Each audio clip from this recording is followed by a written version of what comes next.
Magandang araw mga kababayan. Welcome back dito sa AJ Commentaries. Sana po kayo nasa mabuting kalagayan. Ngayon po ay June, ano ba ngayon? June 27, 2026. At sana po ay sa mga nakapakinig at nakapanood sa nakaraan kong videos, marami pong salamat sa inyo. Sana may natutunan po tayo doon. Ngayon po medyo light muli ang ating pag-uusapan. Hindi tayo masyado dadako sa ilang batas katulad na pinag-aralan natin nakaraan. Ngayon po ang pag-uusapan natin ay yung pagkakaiba na ibang mga politiko partikular nila Isko Moreno, Leni Robredo, sa kaibahan nila sa mga politikong katulad nila Alan Cayetano. Yan. So, kung kayo po mga kababayan ay hindi pa nakasubscribe, paalala ko lamang po mga kababayan na sana po kayo po mag-subscribe, mag-comment na rin kayo at mag-like. Binabasa ko po yan at maraming salamat sa mga nakikipag-discussion sa atin dyan. At ganun din, mga kababayan, ay sana po ay mapalaki pa natin tong ating munting channel para marami pa po ang maabot ng ating mga pagpapaliwanag. So dako na po tayo mga kababayan sa ating paksa. So gaya ng sabi ko, iba ang katangian ng mga taong o mga politikong ito katulad ni Isko Moreno at ni Leni Robredo. Una, si Isko, nagpasalamat siya kay BBM sa Administrasyong Marcos dahil dun sa 500 million na tulong bigay para doon sa PLM para sa kanilang bagong science building atay ng mga kababayan. Bagamat magkalaban sila noong nakarang eleksyon sa pagkapresidente, si Isko matapos ng eleksyon, ang ginawa lang niya trabaho, no?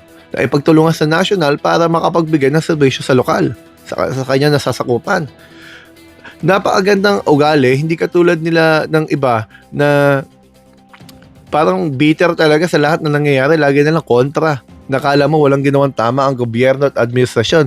Pero nung sila yung mga nasa poder, hindi sila nag-imbestiga doon sa korupsyon na sinasabi nila. Na inamin mismo ni dating Presidente Digong Duterte na nangyayari. 2020, naka-video po yan. Sinasabi ni Digong Duterte merong korupsyon sa DPWH at ganoon din pinag-uusapan nun ng flood control. 2017, 2018 nagkaroon po ng press briefing sila dating Congressman Andaya, yung namatay na po, at si Marcoleta patungkol sa 332 billion na korupsyon dyan din po sa DPWH, patungkol din po ata yan sa flood control. Sa mga panahon na yun, nakaupo rin po si Alan Cayetano pero hindi po nila yan inimbestigahan na talagang masugid na pag-iimbestiga na gigil nila katulad ngayon.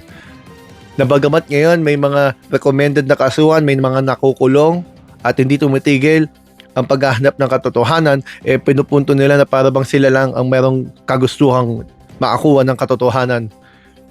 Gaslighting, mga kababayan. So, pagdating naman sa kabila, si Leni Robredo na alam natin na mula sa partidong mahigpit na kalaban ng mga Marcos, hindi mabigat sa kanya maging mapagpasalamat at maipagtulungan sa gobyerno ng kanyang dating kalaban sa politika o sa eleksyon nung tinulungan ang kanyang lugar. Nagpasalamat siya sa DPWH, sa national government. Ang sabi pa niya, ito daw yung wala pa siya nakitang ganito ka-agresibo na national government pagdating sa housing. Maraming natutulungan at ina-acknowledge niya yun. Dapat ganun po tayo. Hindi po tayo panatiko. Hindi tayo dapat basta pula, basta berde, basta yellow. Dapat po tayo kung ano nilalabas, katulad nung nangyari sa Blue Ribbon Hearing Committee ni Ping Lacson noon. Kung ano nilalabas ang ebidensya, doon tayo tumukoy. Hindi yung magagalit tayo dahil wala yung pangalan na gusto nyo. Kasi nga hindi yun ang tinutumbok ng ebidensya . Bakit naman si Bong Revilla nakakulong, kapartido yun. Sa dami na napakulong, mga Diskaya, mga Bonoan, Jinggoy Estrada, yung mga grupo sa Bulacan, sa dami na napakulong, marami pang dapat ikulong, tama yun. Pero sa dami ng ito, para sabihin nyo walang ginagawa ang gobyerno, nagkakamali kayo mga kababayan. Kasi sa dinami ng inamin ni Digong Duterte ng korupsyon at yung press briefing dahil sa 332 billion nila Marcoleta at ni Andaya nun, ang tanong, may pinakulong o may napakulong ba sila? Panahon nila yun . Tapos babanatan nila si BBM na mahina, pero to, maraming pinakulong. Ultimo, yung mga untouchable nakakulong, Kibuloy nakakulong, mga kababayan. Duterte. Pinaghahanap pa rin sila Zaldico, si Harry Roque. Ngayon sasabihin nila panggigipit. Kasi may mga kaso sila Marcoleta, sila Alan Cayetano, sila Mike Defensor. Mga kababayan, kitang-kita naman natin kung anong ginawa nila. Si Mike Defensor, tanong pa ba yun? Nag-astang senador, nag-Blue Ribbon Committee hearing sa labas ng Senado, tapos hindi sinipot ng mga senador, kaya sabi niya, hindi daw yung hearing. Bagamat, di ba may usurpation of authority na agad dun eh. Siya nakita natin sa Facebook, yung paanyaya niya eh. Ganon din. Sila Marcoleta, di ba sa bibig niya nang galing yung kaso niya plunder? Bakit hindi naka-declare sa asalin at sose niya yung 75 million pesos na tinanggap niya? Di ba sa kanya nang galing yon? Ang katwiran niya, hindi naman campaign period yung natanggap niya yung 75 million. Natanggap niya, hindi nga lang campaign period. So walang campaign offense. Pero pumasok siya sa Republic Act 7080 na plunder. Kasi nakaupo siyang kongresista nun eh. Ang iniiwasan ng batas kaya nililimitahan ang pwede mo matanggap para hindi ituring na plunder. Kasi, kung masyadong malaki yan, tulad nga yan, 75 million, paano? Kahit sabihin mo na walang hiningin kapalit yung nagbigay, paano sa mga darating ng panahon, ikaw yung nakaupo at lumapit yan, anong lakas ng loob mo para tumanggi, mga kababayan? Hindi ba, kaya ngayon, nagtatanong ang mga tao, kaya ba ganyan kasuporta at katagigil si Marcoletang tulungan, suportahan ang mga gustong investigasyon ni Mike Defensor? Kasi hindi siya makahindi? Ang laki nakuha niya eh. Ngayon po ba, pangkigipit po yan? Sa kanya po nanggaling yan, sa kanyang interview. Sa social media naman yan, nasa TV yan. Sinabi niya, natanggap niya. Sinabi pa nga niya doon, alam ko yung mga date January yun, hindi ako nagkakamali yan, sinabi niya. Kailan niya tinanggap. Paano naging panggigipit yun? Siguro katangahan naman ng iba na nakapansin ng pinapaliwanag niya. Parang sinasabi niya, ito kaso ko pero walang nagkakaso sa akin. Yung nakasuhan ginigipit na siya. Ngayon si Alan Cayetano, kaduda-duda rin naman. Yung obstruction of justice niya, mga kababayan, obviously, May 11, inansil na po yung warrant of arrest ng ICC. Ang ginawa nila, inarbor nila si Bato. Nasa Senate, under Senate preventive Senate custody yan.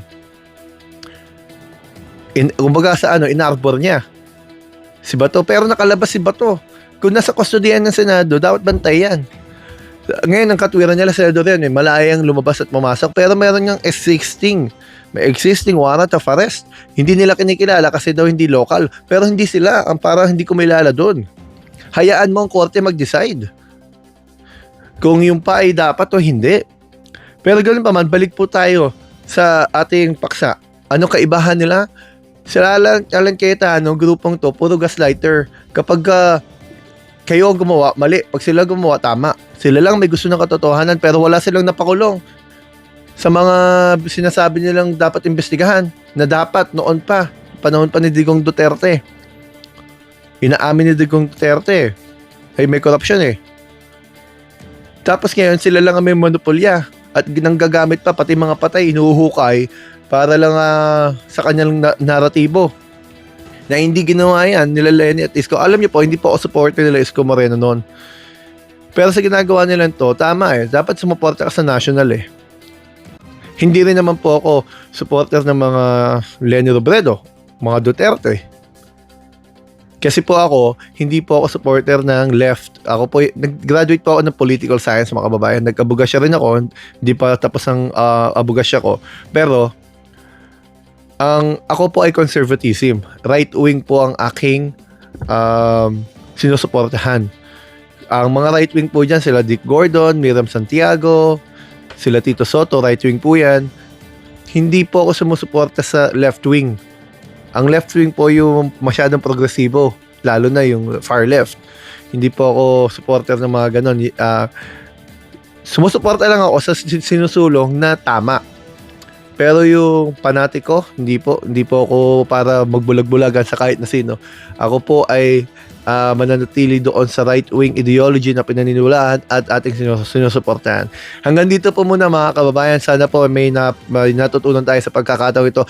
Pumili po tayo mga kababayan. Anong klaseng politiko gusto natin mamuno?